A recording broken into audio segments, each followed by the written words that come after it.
She was 29 and owed 11 weeks of wages she was never going to see. This is carelessness, In the Eliza. packing warehouse, Your polishing merchants is to cut blame. open the return parcels, while Walter Vane explained that his polisher had spoiled 40,000 needles. Somebody near the door laughed. Eliza Mercer had no reference, no savings, and no promise of a bench in any needle firm in the valley. She had one thing: a gray paper needle case her father Nathan had carried in his coat for 19 years before he died. Walter did not offer her a shilling. He put a key and a deed on the table, gave her a dead needle mill outside town, and said the ruin was worth more than her claim. But what Walter Vane did not know was that in the long room at the top of that mill, under the worst hole in the roof, something sat in dry air that had no business being dry, and before summer it would settle not only what Eliza Mercer was worth, but whose needles the whole valley bought. If you have ever carried the blame for another man's shortcut, say so in the comments before we go in. I would like to know how many of you are out there. Eliza Mercer had learned steel the way other children learn hymns, by repetition, at a bench, with somebody watching her hands. She was 14 the first time she was paid for scouring, and by the winter of 1872, she had done it for 15 years, first at Slade's, then at a small works on Beeley Road that failed, then at Vane and Holloway, where she ran the finishing benches on the second floor. Scouring is the part of the trade where a needle stops being a rough piece of steel and starts being a thing a woman will pay for. The needles went into cloth with emery and oil. The roll was tied and pounded and turned for hours, and then everything had to come off again. The oil, the grit, the black paste of worn emery, and the needles had to come out of that dirty work bright and dry. She knew what her own mistakes looked like. Bad scouring left fine scratches running the length of the needle, or a dull gray patch near the eye where the cloth had not gripped. It did not leave brown bands. That morning the bands were all she could see. The merchant, a Birmingham man named Isaac Blunt, cut the string on a fresh parcel and laid the packets out along the counter, and Eliza asked if she might look, and no one told her not to. Each packet was a folded sheet of blue paper with 25 needles laid inside in a row. The rust was not everywhere. It ran in narrow lines exactly where the paper had been creased down over the steel, and where the needle had lain against a bare part of the sheet, the surface was still good. She turned one packet over and found the same lines on the back, matched to the same folds. She said so, out loud, twice, and the second time Walter Vane answered her without turning around. "The corrosion came off the polishing," he said. "There is nothing else it could be." Ned Gaskin, the warehouse foreman, 50 years old and 2 years from giving up the job to his son, went on counting parcels and did not look up. There were 800 boxes on the floor and 800 more on the carts outside. 40,000 needles sold to a merchant house that supplied dressmakers in 3 counties, and every one of them opened and refused. Eliza took her father's needle case out of her apron pocket that night and set it under the lamp. It was ordinary paper, gray with handling, folded twice and creased soft as cloth. 6 needles inside, laid out with a finger's width between them and along the top edge in pencil in his hand. Ashcombe, room 4, dry. Nathan Mercer had been dead 4 years. The needles were 19 years old and they were still bright. She set one of the return needles beside one of his and worked down it with a glass. The point was good. Whoever had pointed it had held it steady and had not burned the tip. The eye was clean and the head was smooth, and under the brown line, the steel had a proper finish. Somebody had done the work correctly, and then something had happened to it afterward. Her father had been a hardener at Ashcombe Needle Works for 11 years, and the thing he was known for, the thing that got him laughed at and finally got him dismissed, was that he would not let wet work sit near finished work. He carried trays up 2 floors rather than set them down in the wrong room. He kept a pencil behind his ear and wrote on every packet where it had been finished and whether the air had been right. In the spring of 1859, he told the manager that the gutters on the north side were shedding water into the wall of the scouring floor and that the vents in the finishing room had been boarded over for warmth. He said it in front of 2 other men. He was gone inside a month, and he spent the rest of his life at other people's benches, and nobody in the valley ever wrote to him to say he had been right. Eliza asked Walter Vane for an independent inspection. She asked in the counting house, with the clerk, Harold Kell, 31 and careful, sitting 3 feet away and writing nothing down. She said any needlemaker in Redditch could look at the fold marks and tell him the same thing she had. Walter said that the cause was settled and that further talk would only spread it. He owed her 11 weeks at 9 shillings and 6 pence, £5 4 shillings and 6 pence, and he did not intend to pay it. What he put in front of her instead was a single sheet, a settlement, drawn plainly enough that she could read every line of it herself. The sum owed to Eliza Mercer, discharged in full by transfer of the property known as Ashcombe Needle Works, together with such plant and machinery as listed in the inventory annexed. There was an inventory annexed, 4 pages of it, in an old clerk's hand, pinned at the corner. She did not read it then. "The works are worth more than your claim," Walter said. "Sell the iron. Any dealer will weigh it." Peggy Roundtree, who was 42 and lodged in the room below Eliza's, and whose husband drove for a carrier, had brought up bread and dripping at noon and left it covered. Eliza came home at 4, ate it cold, counted the money in the tin twice, and wrote the sum on the inside cover of her sewing book in pencil. £2, 1 shilling. She had sewing work promised from a widow on Ipsley Street and no other income at all. She signed the settlement the next morning, before the clerk, at 9:30. Walter put the key on the table. It was iron, 7 inches long, and there was a paper tag on the ring with a number on it that meant nothing to anyone in the room. Ashcombe stood 1.25 miles outside town, on the low ground where the lane ran along the Arrow, and she walked it on the 2nd of January with the key in her pocket and her boots going through mud to the ankle. The works were long and narrow and 3 stories high, red brick gone, almost black on the weather side, with 27 windows on the front and small panes set close together so that the benches inside would get light all day. 11 of the windows were broken. The gutters had come away over the north corner, and the water had been running down the brickwork for years, and there was green on the wall where it fell. The loading door stood at the far end with a hoist beam above it and a block still hanging from the beam, and the rope had rotted through and lay in the mud in 3 pieces. The yard was rutted and full of standing water.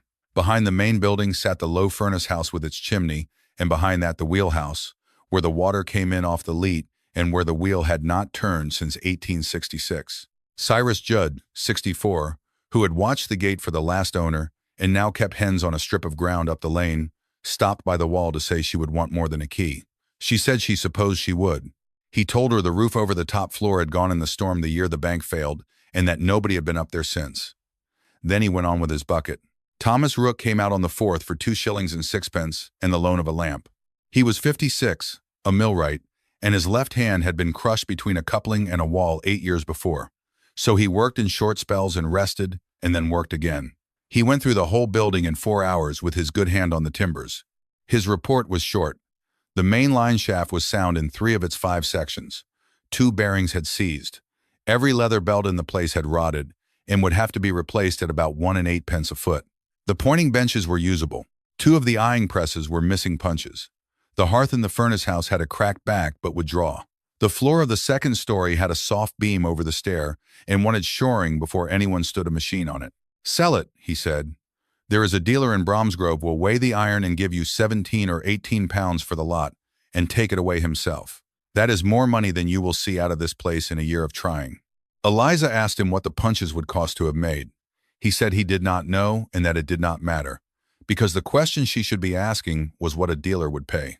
She went through the rooms again on her own the next day and made a list of every tool and how much of it was there. The list ran to 2 pages. Most of what was missing was small. The presses wanted punches and one wanted a new spring.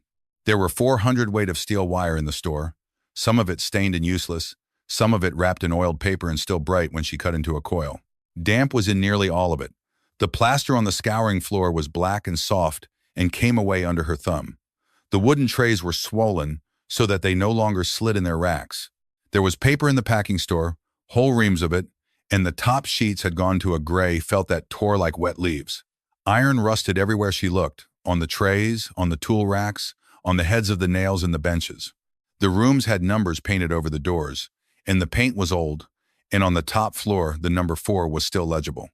That was the number written in pencil on her father's needle case. She went up.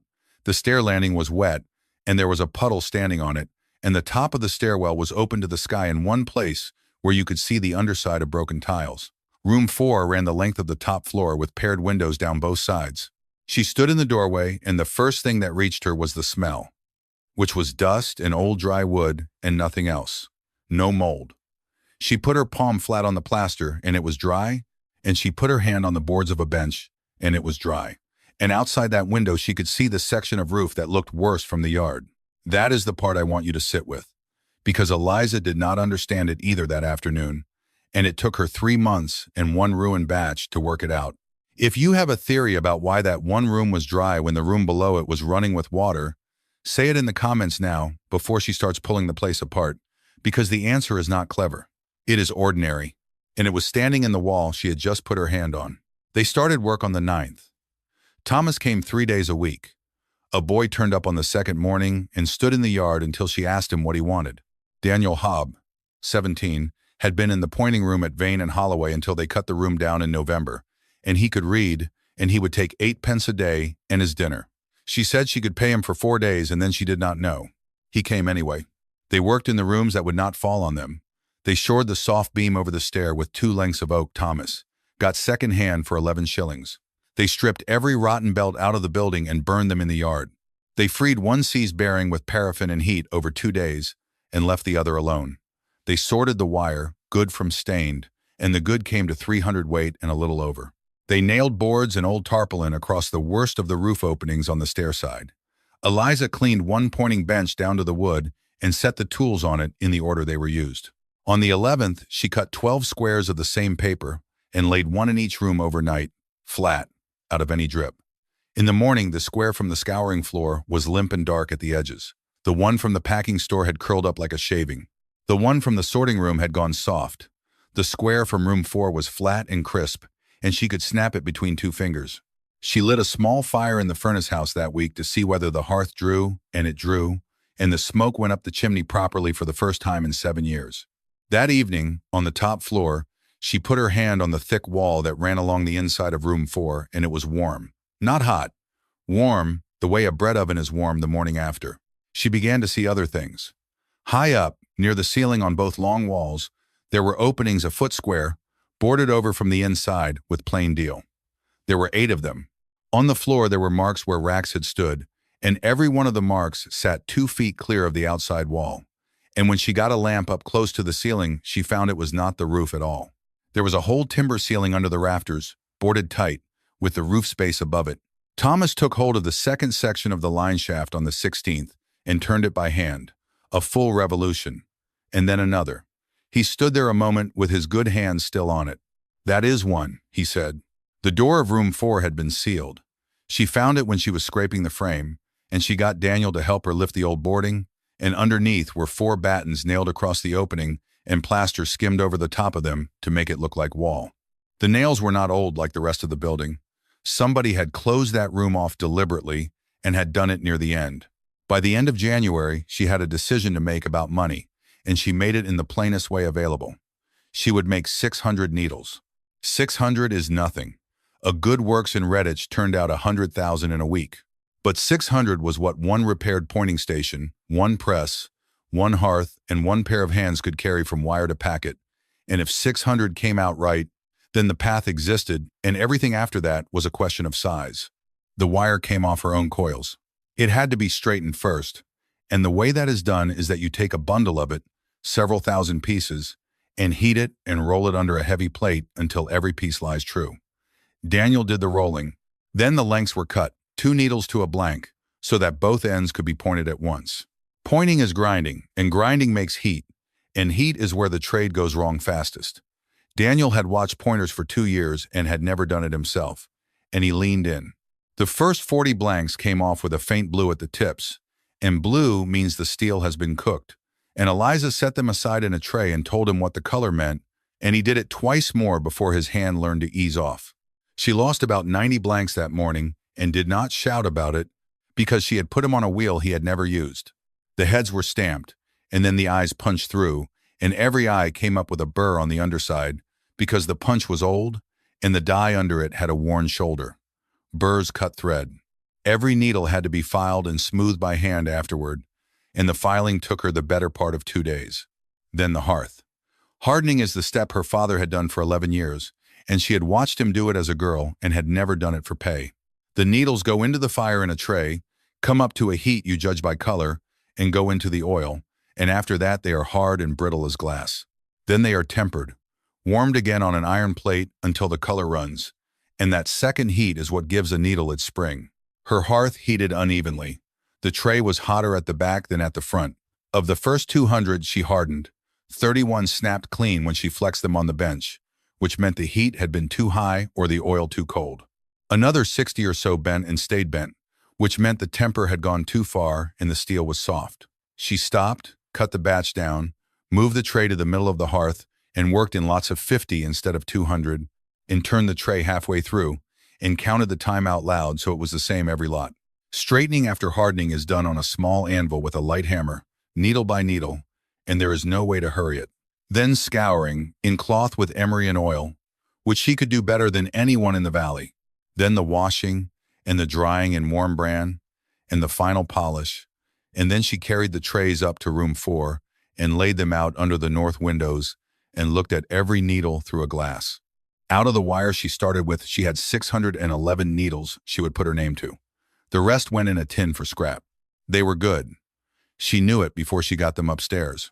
The points were even, the eyes were clean once filed, the surfaces took the light all the way down without a break, and when she bent one between her fingers it came back straight and stayed straight.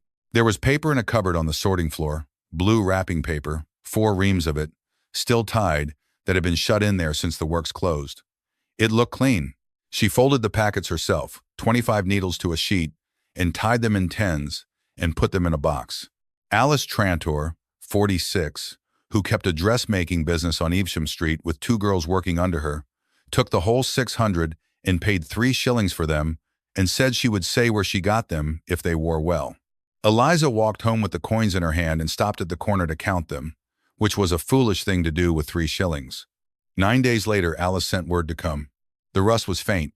It was not on all of them, and on the ones that had it, it sat in a thin brown line about 1/3 of the way down the shank, and when Eliza opened the packets that had not been used yet, the line was in the same place on nearly every needle in the packet, and it was exactly where the paper crossed. She stood in that shop with a packet in her hand and could not say a word that would help.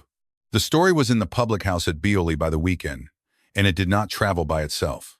Walter Vane told a wire merchant that the Ashcombe steel had lain in a wet store for 6 years and had rotted in the coil, and that he was sorry for the woman but that there was no help for rotten stock. It was a good story. It explained everything, and it meant nobody would sell her anything. Eliza went after the hardening oil first. She thought there was water in it, or that her quench had left something on the steel that the scouring had not lifted. She drained the oil, cleaned the tank, scalded the scouring cloths, boiled the trays, threw out the bran, and made 200 more needles under the cleanest conditions she could manage. She wrapped 100 and left 100 lying open in a tray in room 4. She checked them on the 5th day, and the results made no sense to her at all. The open 100 were perfect. Of the wrapped 100, some were marked and some were not, and she could find no pattern in which. She did it again with 50 and got a different proportion. She wrote both results in the back of her sewing book and sat with the book open on her knee for a long time. Martha Pike came up the lane on a Tuesday evening in the 3rd week of February, in the dark, which was not an accident. She was 38. She had papered and packed at Ashcombe for 6 years before it closed, and she had done the same work at Vane and Holloway since, and her husband John still hung belts there and would still be hanging them next month if nobody made trouble. She had heard about Alice Trantor's needles. She asked to see the paper. Eliza gave her a packet, and Martha did not look at the needles at all. She opened the sheet flat, held it up near the lamp, then folded it and creased it with her thumbnail and put it close to her face and smelled it, and then she rubbed a corner between finger and thumb until it went furry. "This has been damp," she said. "Not wet. Damp and then dried and then damp again over years. You can hear it when you fold it. Good paper snaps." She went with Eliza to the cupboard, and they opened all 4 reams. The 2 nearest the outside wall were the soft ones. The ream at the back, up against the chimney breast, was different, and when Martha folded a sheet of it, it made a sound like a fingernail on a comb. They made packets from both papers that night, 25 needles in each, from the same tray of needles, and set them side by side on the same bench in room 4, and left a 3rd lot lying open beside them. Martha said something before she went out into the lane, and it was the reason the whole thing moved after that, because she said it standing in a building her husband's employer wanted to see fail. "I will come back Thursday," she said. "Ask me about the paste as well. There is a wrong way to make paste, and Vane's men make it." On the Thursday, they opened all 3 lots on the bench under the north windows. The needles that had lain uncovered were bright. The needles in the packets Martha had folded from the back ream were bright. The needles in the old soft paper had the brown line across them, in the same place, on the same side, on most of the 25. Eliza had spent 5 weeks believing that the dry room was the answer. What the bench showed her was that the room had never been the answer on its own. The room kept the air right. The paper had brought its own water in with it, and had laid it against the steel, and had held it there in the fold where nothing could dry. She went back through the building after that with a different question. Not what is broken. What was this place doing when it worked? It took most of a week, and it was not detective work so much as reading a floor plan with her hands. The scouring troughs were on the ground floor at the north end, close to the leat, because that is where the water was and where the mess belonged. There was a bran stove beside them and a stair from that corner going up. Every finished tray had to be carried up 2 flights to get to room 4, and there was no shorter way, and Eliza was sure now that there had never meant to be one.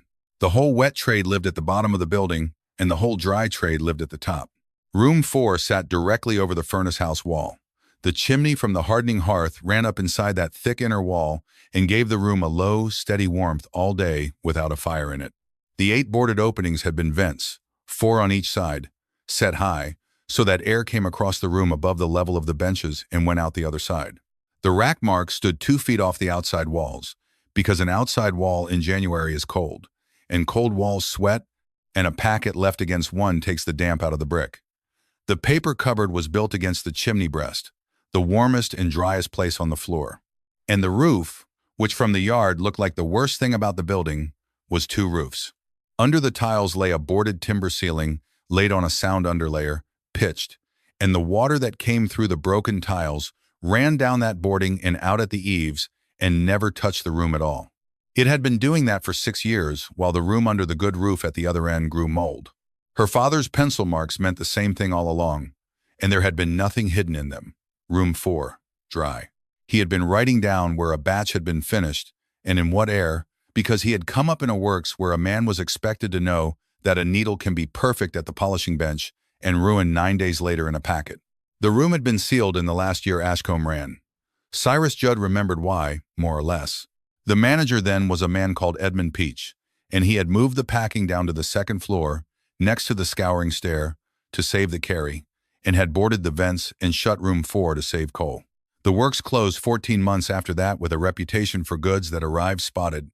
Martha told her about the paste on the same Thursday, and it was the last piece. Packets are pasted at the fold. Paste made thin, with too much water in it and no alum, goes on wet and stays wet, and if the packets are stacked before the paste has properly dried, every sheet in the pile gives its water to the sheets around it. They stack them the same afternoon at Vane's, Martha said. They have to. There is no room to lay them out anymore. Eliza wrote out a working order that night on 2 sheets, and she wrote it as instructions rather than as ideas, because instructions can be handed to somebody else. Wet work stays downstairs. Aprons for wet work stay downstairs on their own pegs. Trays used for scouring never carry finished goods. After polishing, every needle is inspected at once, in daylight, in room 4. Finished needles rest in the open in room 4 for 2 full days before they are wrapped. Paper is kept in the chimney cupboard and nowhere else, and if a sheet does not snap when it is folded, it is burned. Paste is made thick, and the packets lie flat overnight before they are stacked. Nothing is stored within 2 feet of an outside wall. Every batch gets a number, and the number goes in the book, and whoever inspected it puts their initials beside it. Martha bought the paper. Her cousin worked for a stationer in Studley named Bell, and she went over on a Saturday and paid 9 shillings and 4 pence out of her own money for 2 reams of blue wrapping and a pound of alum, and brought it back on the carrier, and Eliza paid her the 9 and 4 pence in 3 parts over the following month. There was no gift in any of it. That mattered later, because it meant there was an invoice with a date on it. Thomas opened all 8 vents in the 2nd week of March and fitted them with sliding shutters so they could be closed in a gale and opened again after. He rebuilt the crackback of the hearth with fire brick at 6 pence apiece. He hung new belts, at 1 and 8 pence a foot, on the 2 sections of shaft they meant to run. They started the wheel on the 20th of March, and the 2nd section of shaft turned under power for the first time in 7 years, and the pointing wheel ran off it, and Daniel Hobbs stood in front of that wheel for 2 days and was faster on the 2nd day than she had expected him to be. On the 3rd day, he opened the sluice further to get more speed. He did not ask. He had watched the wheel all week and thought the shaft was loafing. The bearing at the wall end heated inside 20 minutes, The belt came off the pulley and went across the room and took the lamp off its hook, and Thomas got the sluice shut with his good hand while Daniel stood against the bench with his arms up. Nobody was hurt.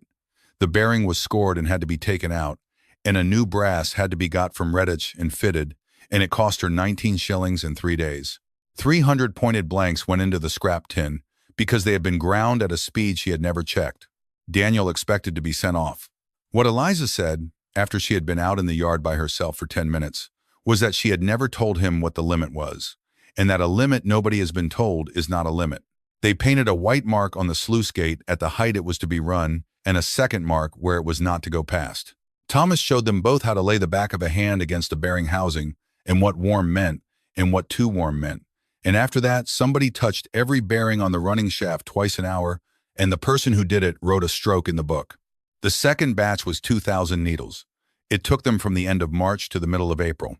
Everyone was inspected after polishing, rested 2 days in the open in room 4, inspected again, wrapped in Bell's paper with thick paste, laid flat overnight, and stacked on the inner racks. Batch numbers 11 through 18. Initials against every one. They opened 4 packets at random on the 1st of May.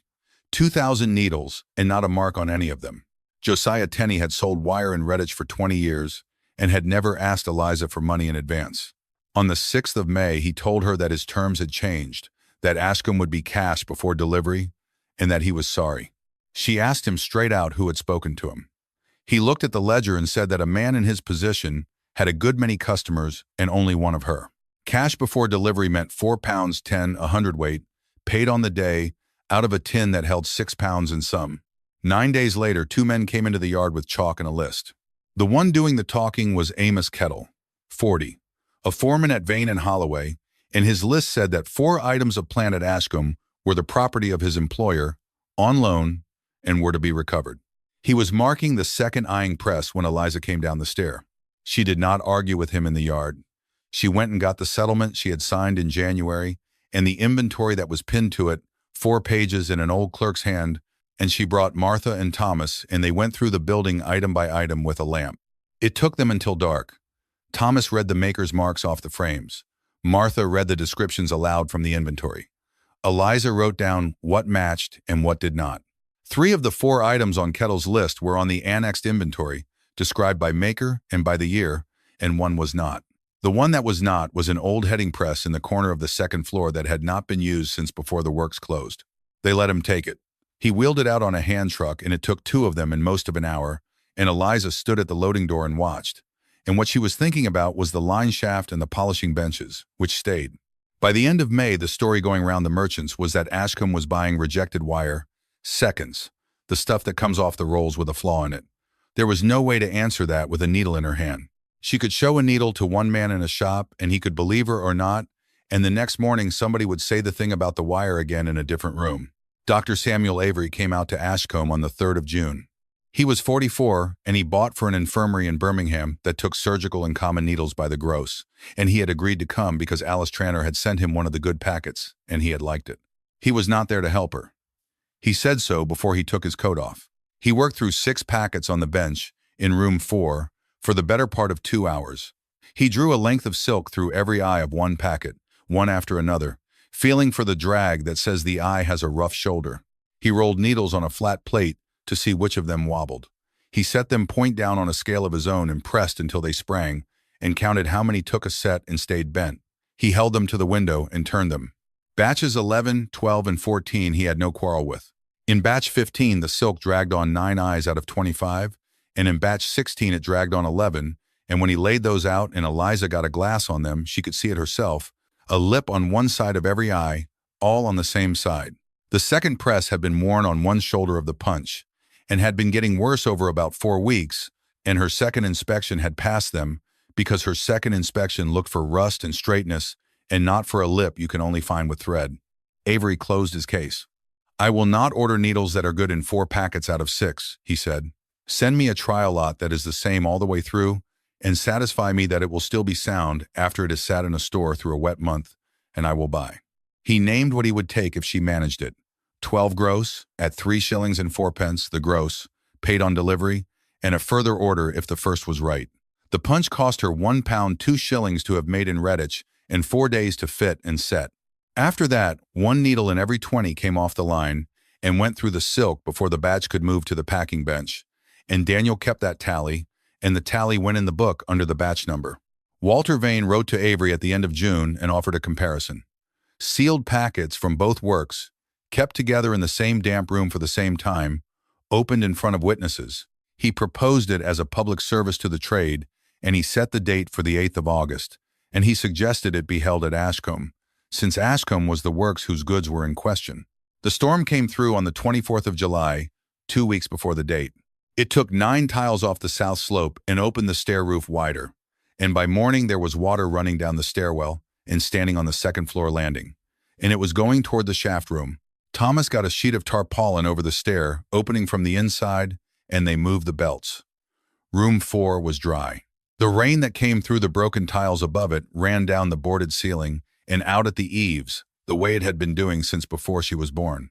The repair to the stair roof, done properly with slate and new battens, came to £11.15. She had £14 and 2 shillings and orders for nothing. Walter came out himself on the 28th, in a trap, and stood in the yard rather than come in. He offered her £90 for the works, plant and all, on the spot. It was a real offer. It would have paid Tenny, and Bell, and Thomas, and the Slater, and left her about £40, which was more money than she had ever held. Thomas said, quietly, at the loading door, that £90 was a great deal for a woman with a hole in her roof. Eliza told Walter no while he was still in the trap. Then she spent £11.15 on the slate and moved the sealed test packets into the chimney cupboard in room 4 and put the key on a string around her neck. Martha came the next evening and told her about October. The packing benches at Vane and Holloway had been moved in October, off the 3rd floor, down beside the wet cleaning room because the 3rd floor was wanted for 2 new pointing machines.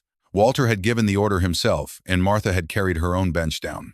During the cold spell in November, the vents on that floor had been shut on his instruction because the girls were complaining, and the packets had been stacked the same day they were pasted against the outside wall by the yard door because there was nowhere else to put them. She had nothing written. She was a packer, and packers are not given paper, and she knew what saying it in front of Walter would cost John. She said it anyway on the 8th of August, in a room full of men who bought needles. There were 11 witnesses. Dr. Avery came out from Birmingham. Isaac Blunt came, the same merchant who had cut open the return parcels in January. Bell, the stationer, came with his ledger. Josiah Tenney came. Alice Tranter came, and Ned Gaskin came with Walter, and Cyrus Judd stood at the wall with his bucket and watched the whole thing from the yard. The packets had been sealed on the 25th of July, both firms' goods together in one box, and the box had been in Blunt's keeping, and Blunt had held the key. 14 days in the old scouring room on the ground floor with wet sacking hung across it, then 2 days out to dry, then opened on the bench in the daylight in front of everybody. Walter said the test was worthless because the room was hers. Blunt said the box had been in his back office in Bromsgrove and that he had brought it that morning in his own cart, and that settled it, and Walter did not raise it again. They opened Ashcombe's first, 8 packets, drawn at random by Avery. Bright, all of them, and the silk ran clean through every eye he tried, and when he bent a dozen at the point, they sprang back and stayed true. Eliza put her book on the bench beside them. Batch numbers, the day each lot was pointed, hardened, polished, inspected, the initials of who had inspected it, the 2 days' rest, Bell's invoice for the paper with the date on it, Tenney's receipts for the wire she had paid cash for. Then they opened Vane and Holloway's. The first packet was clean. The second had a brown line across the shanks where the sheet had been folded down. So did the 4th, and the 6th, and the 8th. And in every case the mark sat at the fold, which is exactly where it had sat on 40,000 needles in January. Nobody had to explain it. There were men in that room who had been in the trade 30 years, and they were bent over the bench looking at the folds. Avery placed his order that afternoon, 12 gross at 3 shillings and 4pence, paid on delivery, and said he would take the same again in October if the first held. Alice Tranter ordered 5,000. Blunt asked her what she could make in a month and what her terms were, and she told him she would write to him when she knew, which was the truth. Walter's trap was still in the yard at 4 o'clock, because Gaskin was slow getting the box back on it, and so Walter was standing at the gate when Eliza paid her people out of the money Avery had left on the bench. Thomas Rook, £1.06. Martha Pike, 14 shillings, and the 9 and 4pence for the paper. Daniel Hobb, 8 shillings, and a rise to a shilling a day from Monday. She counted it into their hands in the open yard and wrote it in the book, and Walter watched that and then got up into the trap and went back to town. By October, there was slate on both slopes, glass in 19 of the 27 front windows, and 4 sections of the line shaft running off the wheel. 7 people worked at Ashcombe, 5 of them women, and the order board by the loading door had names on it into the new year. Room 4 is where finished needles rest and where they are inspected, and it is also where anybody new is taught, because everything they need to understand about the trade is visible in that one room. Her father's paper case sits on the shelf at the end of the bench next to the current ledger. 6 bright needles, 19 years old, and a note in pencil about which room and what air. Daniel stops the shaft himself now when a bearing sounds wrong, and he does not ask first, and twice he has been wrong, and once he was right. Martha runs the packing and can refuse a whole ream of paper, and did, in September, and Eliza backed her. Thomas comes 2 days a week and mostly teaches. Eliza Mercer was 29, owed £5 4 shillings and 6 pence, and paid off with a wreck a dealer would have weighed at £18. In November, she signed the infirmary's repeat contract at the bench in room 4, in her own name, with her own pen. Then she went down to the scouring floor, where the day's needles had come out of the bran, and carried the first tray up 2 flights past the short beam, and set it under the north windows. Martha opened the vents on the leat side and the ones opposite, the way they are open when the wind is from the west. The needles lay in the moving air with the light on them, and they would lie there 2 days before anybody wrapped a single one.